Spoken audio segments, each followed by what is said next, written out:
sa datos sa tuig 2014, anaa di ay sa 25% sa mga Pilipino ang nakasinati og hyperacidity o grabe nga pagpangaslom sa ilang sikmura gumikan sa sobrang nga acid nga naa sa ilang tiyan. Ang acid manggod mao kining pangtunaw unta sa mga pagkaon para mas daghang makuhang sustansya ang atong lawas, pero usahay motaas ang level sa acid gumikan sa stress, pagpanigarilyo, pag-inom og tambal, pagkaon og halang mga pagkaon, mantikaon mga pagkaon ug kaning sobra nga mga tambok. So ang acid natong sikmura mao kini ang pipila ka mga pimailhan nga acidic kita mga kaigsunan kay susama kini sa microorganisms sa bacteria o virus nga mosulod sa tong lawas pinaagi sa mga pagkaon.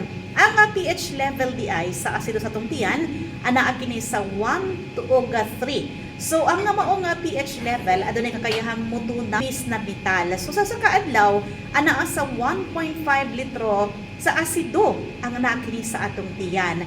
So sa ginagpay nga stomach acid, resulta kini sa indigestion og taas nga chance sa makabaton kita og foodborne diseases. Ang sobrang asido usab ang mao kini hinungdan maiuwi sa heartburn, pagmanakit sa atong tiyan, pagkalipong, kasukaon ka o kining stomach ulcer. So mga sakit nga may kalambigitan sa hyperacidity, so sama na sa acid reflux o di ka kining GERD.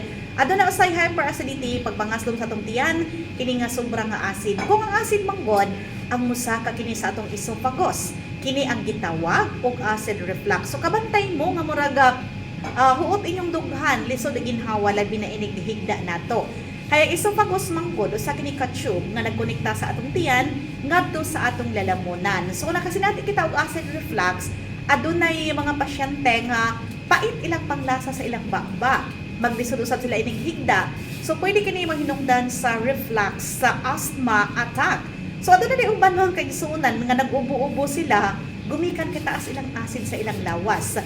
So pwede kini mo dugay o gamit ilang ka mga oras kasagaran mga kaigsunan mulala kini kung muhigda or mudako kita.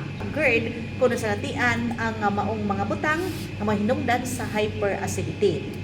So kung acidic kita, unsa man ang atong angayan nga likayan. So kini mga pagkaon nga pang-trigger sa hyperacidity nga mosulod sa atong sikmura. Mao kining klase sa mga pagkaon susama sa halang mga pagkaon nga puno sa mga lamas. Maglikay na usab kita sa kape, soft drinks ug mga ilimnon nga makahubog. Sa pagkaon usab og puno sa gatas susama sa keso, ice cream ug yogurt, bawal usa kini mga tamis nga mga pagkaon. Sa mga prutas nga puno sa acid, susama sa orange, lemon, berries, mansanas ug pinya.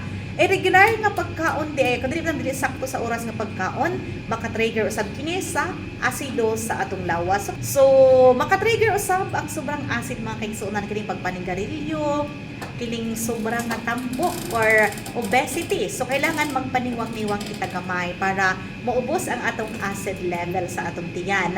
Ang mental health illnesses usab susama sa anxiety o depression ang makatrigger usab sa hyperacidity. Ang kasagaran nga giinom kung makasinati og hyperacidity mao kining antacid. Kay kaya ni i-neutralize ang asido sa atong tiyan, pero ang antacid ay mga kaigsuonan mao kining na maglibang-libang kita kung sobra na kadaghan ang atong giinom. Sumayo sab nga mo take kita ng bitamina para sa tong lawas. Adunay sodium ascorbate o bitamina nga nakatabang ma-maintain sa vitamins sa atong lawas kay ang sangkap niini ang non-acid